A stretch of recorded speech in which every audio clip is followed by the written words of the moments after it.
Good morning, guys. Welcome to Poetry Corner, which I'm soon going to be renaming Story Corner because it's more stories than poems and rhymes, but never mind. Anyway, guys, hope you're having a lovely day. Thursday.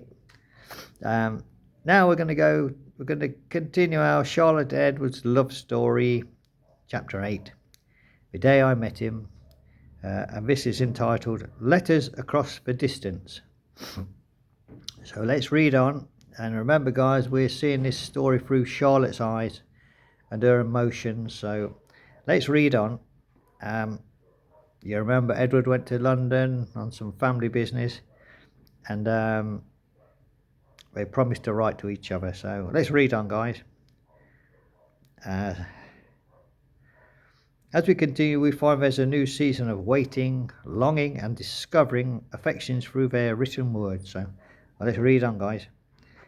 The days that followed unfolded with a curious mixture of stillness and restlessness.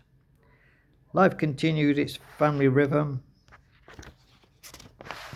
The household tasks, the gentle duties expected of me, yet beneath them all ran a quiet undercurrent of anticipation. It is remarkable how much a heart may hold without ever speaking out loud. The world judged my calm exterior. Only God and my own thoughts knew better. I told myself I was content with patience, and most moments I believed it. Yet each morning, as I descended the stairs, I found my eyes drifting, apparently of their own will, towards the silver tray by the entry where the letters were always placed. And then, on a sunny, warm afternoon, it came. A single envelope, cream-papered and sealed with a firm, unhurried hand. My breath caught.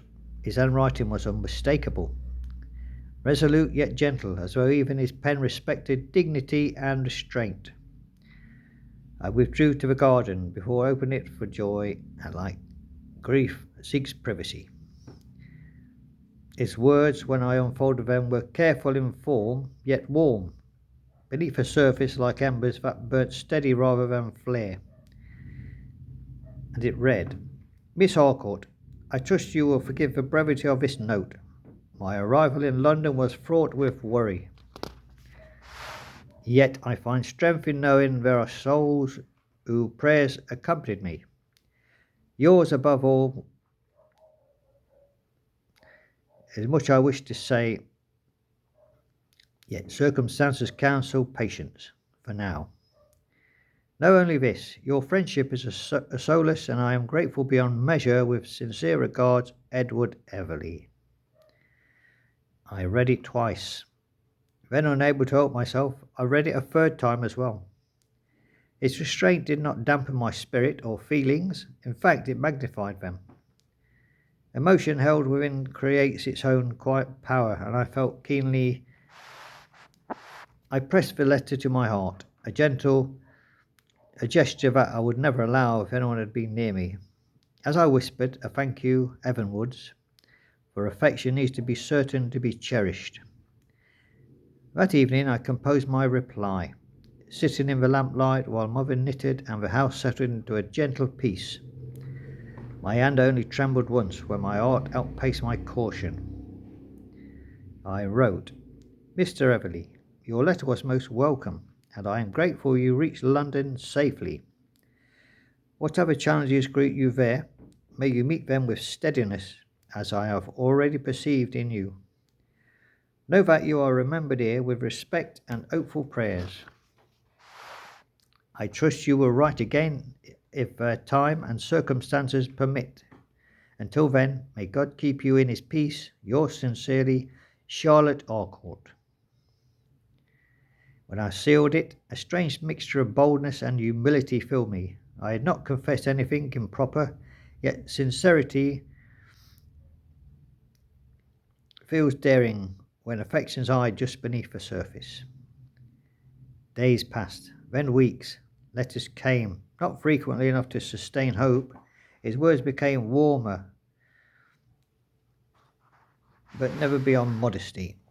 We spoke of small things, the London weather, village events, books we both admired, and occasionally matters of a soul. Yet beneath each ordinary sentence lived a quiet truth. Distance had not diminished feelings, it had deepened them. There were evenings where I would have hold his letters near the window, letting the fading sunlight rest upon the ink, as though warmth might travel through paper and time. Sometimes, in prayer, his name rose unbidden to my lips. Although I chided myself for the softness of such devotion, I did not repent the sentiment itself. Affection rightly held and honestly tendered need no shame at heart. God does not scorn what he himself inspires, and so spring advanced, then touched gently on summer, and still the letters came. Each threaded a bond woven patiently, delicately, with a reverence neither of us dared name. Yet in the quiet corners of my spirit, a truth whispered like soft wind through leaves. What grows in absence may prove stronger than what blooms in ease. There you go, guys. That's Charlotte and Edward's love story. So they're writing to each other. The letters are flowing. Not as quick as Charlotte may like, but nevertheless, they are communicating and their bond is becoming closer. So, Friday tomorrow, guys, join me for chapter 9 in Charlotte and Edward's love story, and it is entitled A Return and an Unspoken Question. So is it that Edward's coming back? Return and unspoken question. So let's stay tuned for that, guys. But until then, join me tonight, guys, for Topsy Tickle Town,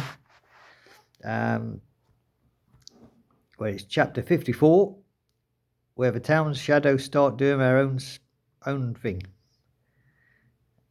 Spoiler alert, guys. One shadow refused to follow anyone and starts a dance crew. So let's get over to Topsy Tickle Town tonight and we'll see what the shadows are doing. They started to do their own thing. So let's see the shadows' wayward attitude tonight.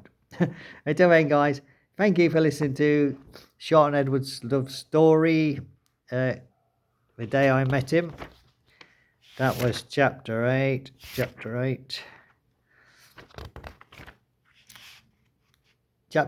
chapter 9 tomorrow morning, guys. A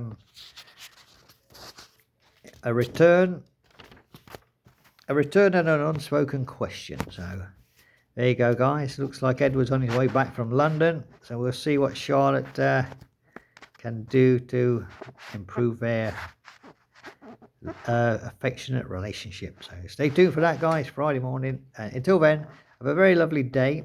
Thank you for joining me in Poetry Corner, and take care. Have a wonderful day. Have a fantastic Thursday, and God bless us all, guys, and take care. I must go now, guys. I'm playing catch up because I overslept today, so I must crack on and get some chores done. But one more coffee first. I must have a coffee to get me motivated. So, okay, guys. Thank you for joining me, and bye-bye. Stay safe. Take care.